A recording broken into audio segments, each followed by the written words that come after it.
Hey everyone, how's it going? I was making some rolling pins and I had this bit of ash that just wasn't working out. There was knots in it and I wasn't able to get a smooth surface, so I cut off the sections that didn't have any knots, and I'm going to make a little end grain box with one. So this is going to become an end grain box, so it's going to go into the chuck. I'm going to part it off in half, and I think that we'll be able to get a nice decent size end grain box. So that's what I'm going to be doing in today's video. So let's get started. So that's that.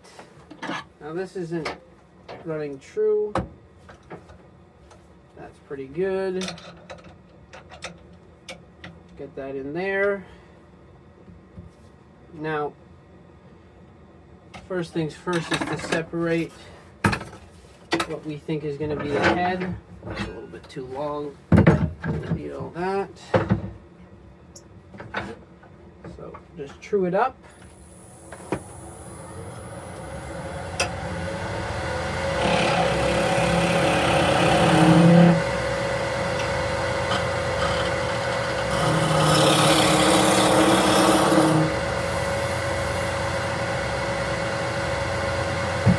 Alright, so let's say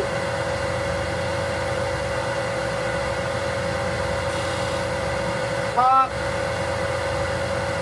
flange,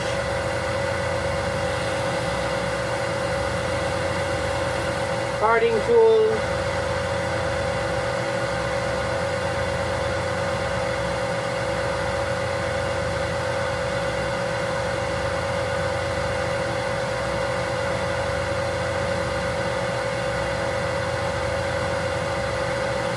the other end of the box.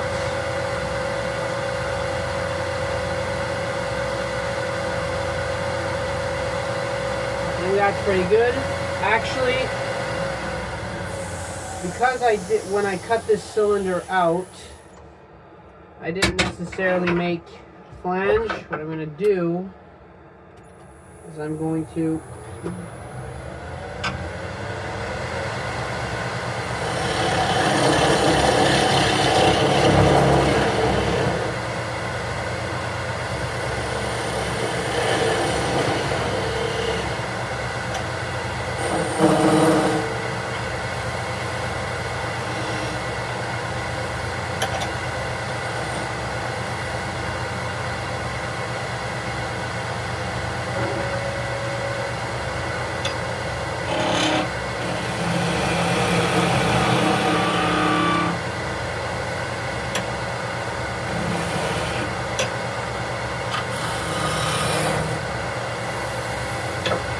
Alright, so that's going to be the bottom.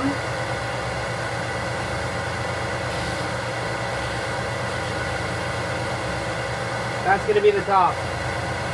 I want it to be a relatively, well, we can make it a little bit longer. Let's say the flange goes up to there, and that's where we part off.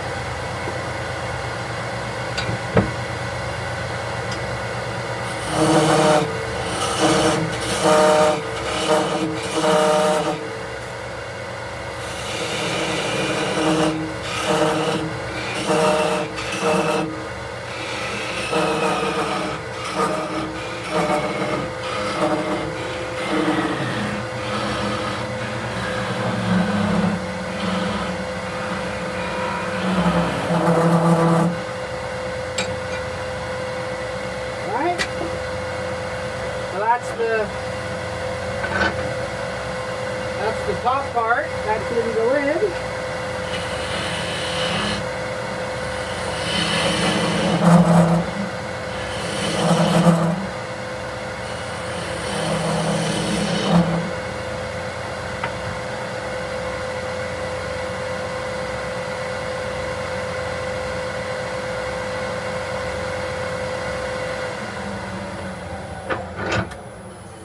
So that's the lid. I could wiggle this out a little bit more. Let's just say I put it there to give me room.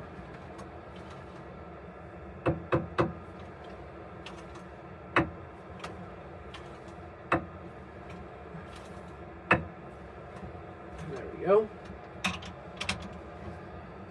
That gives me room to part off the lid if I wanted to. Well, when I'm going to want to do that.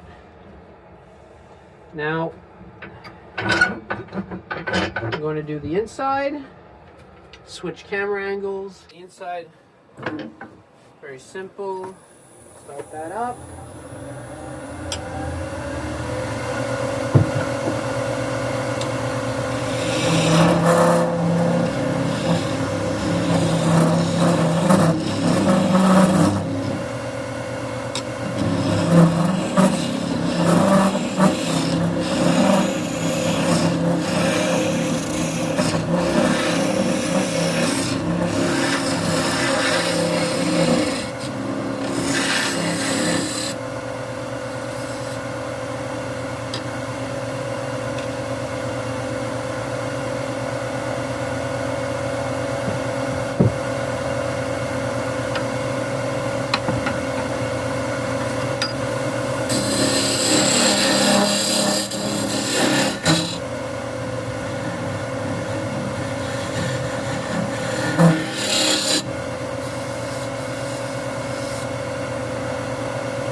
Just a little reminder, when you're doing end grain and you're sanding on the inside, you can start off like that, so with the handle angling down, but as you get near the center, you really have to pitch the handle, you have to go down like that. If you stay up, you're gonna definitely catch. So you're going, so if this just, I'll raise the rest a lot so you guys can see. So what you're doing is you're going in like that, and then you're going like that, then you're going from the center, and you're arcing out like this. So you're doing this motion. You're not just staying like that all the way through. It's the same thing with a square and scraper.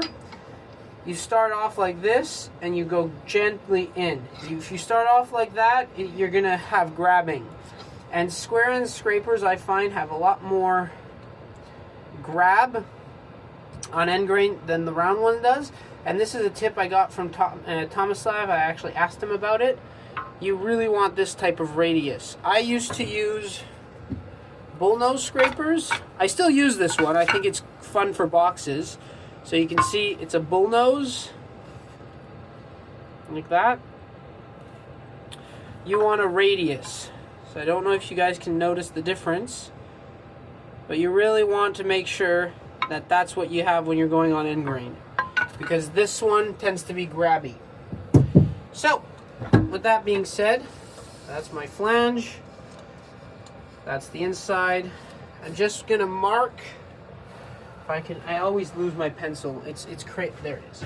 It's crazy how much I lose my pencils all the time. So if I'm just mark the center.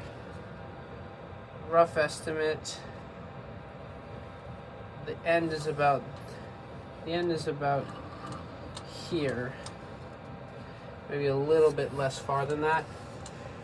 I'm going to put a little bead at the join. I did go a little bit thin. Maybe I shouldn't have gone that thin, but anyway, that's life. That's life. That's how it goes. So yeah, I'm going to put a little bead at the join, and I'm going to sand the inside.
go.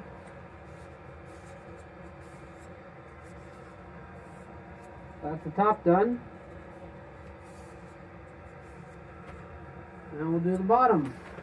Well, the jar part. So that's that.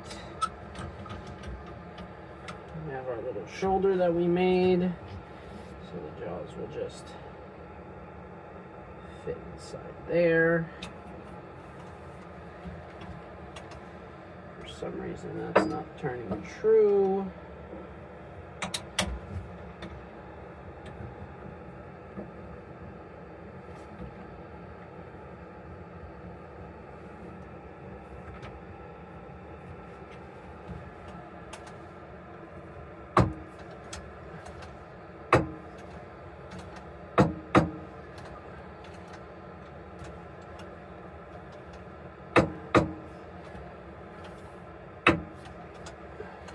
Go. That's pretty nice. Alright, so we want our flange.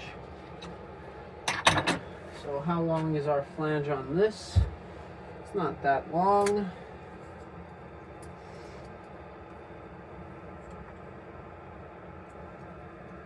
It's about yay deep. About there.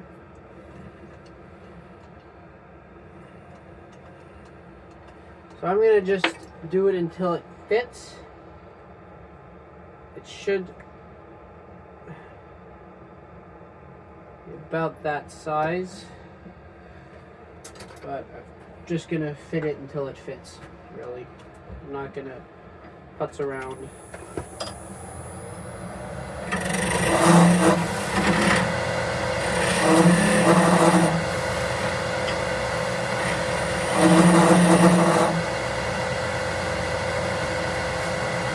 Give you an idea.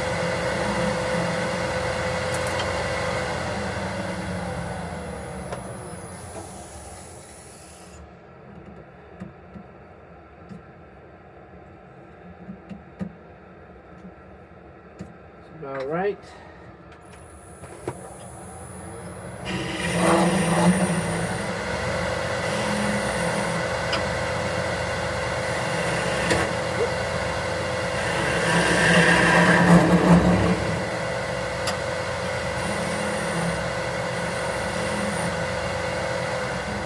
A slight catch, nothing to worry about.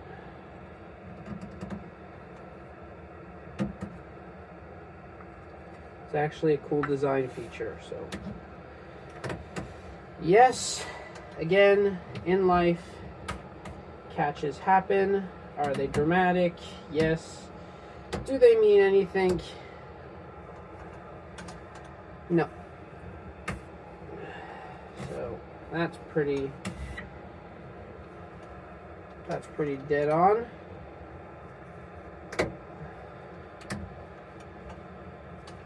Pretty good. Yeah, that fits on straight perfect. Yep.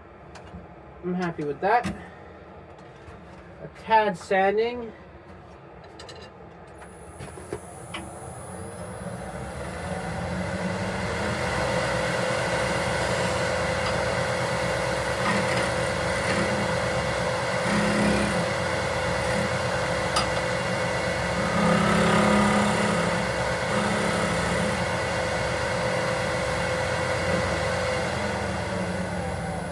Now we're going to do the inside first.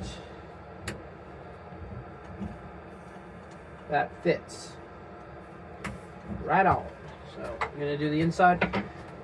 Fairly straightforward inside.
go.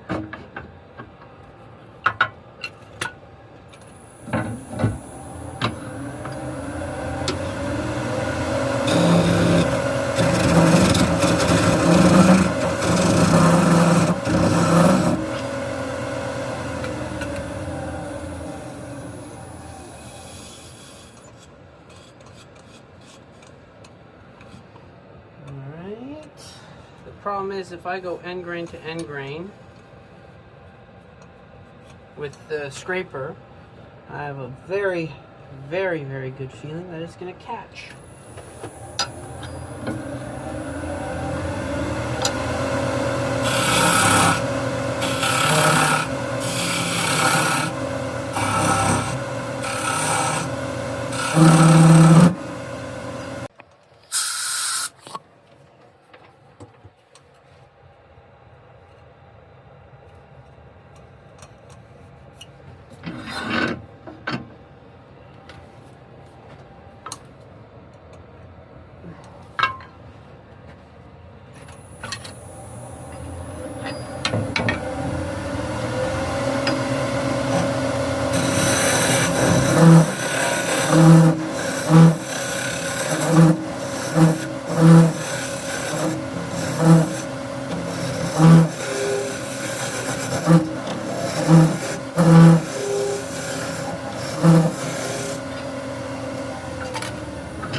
Also, the heft of your tools is also important. So, my little 1/4-inch scraper, not very heavy. So that's definitely a concern. But that's pretty much as deep as I wanted this thing, because I wanted to make a straight, flush bottom. I could probably go a little bit deeper.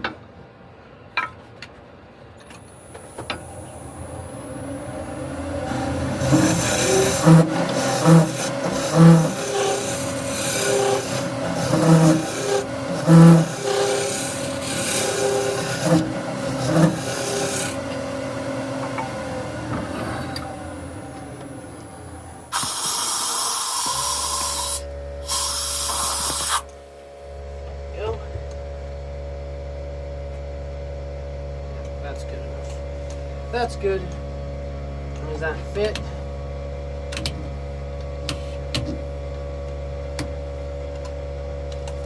Yep, that fits.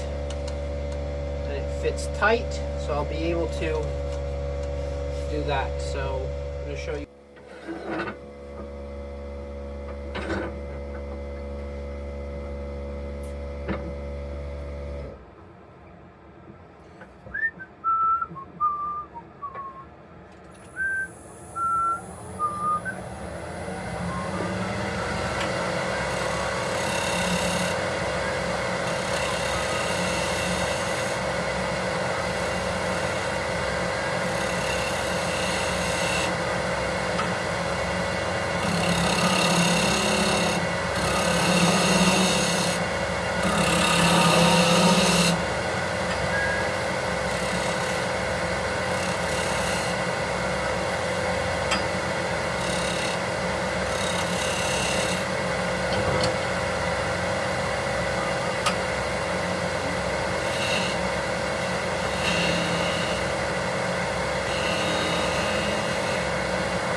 So as you can see, I'm going in at an angle. Oh, that's weird. Because I want that to be able to sit level. But now I know that that shape is pretty good. Yeah, I know all that's pretty good. So I can take this off and I can sand.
No?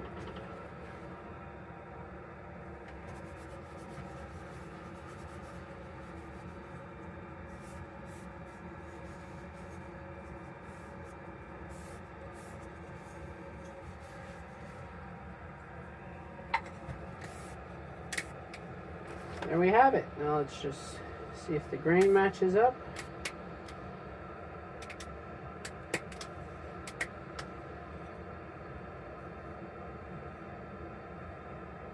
we go. So I hope you guys enjoyed this video. End grain boxes, I will be honest, are not my specialty. A lot of the, well, not people know me, but a lot of videos are face grain work, so bowls and face grain boxes and stuff. But I have been trying to get more accustomed and better at turning end grain stuff. You can see in the video there's a few little catches and stuff. I still have to get used to it. I have to do more of them. But it is in my plans to do more end grain work. So I hope you guys enjoyed. Nothing too complicated. As always, like, comment, subscribe, whatever. Happy turning, and we'll see you next time.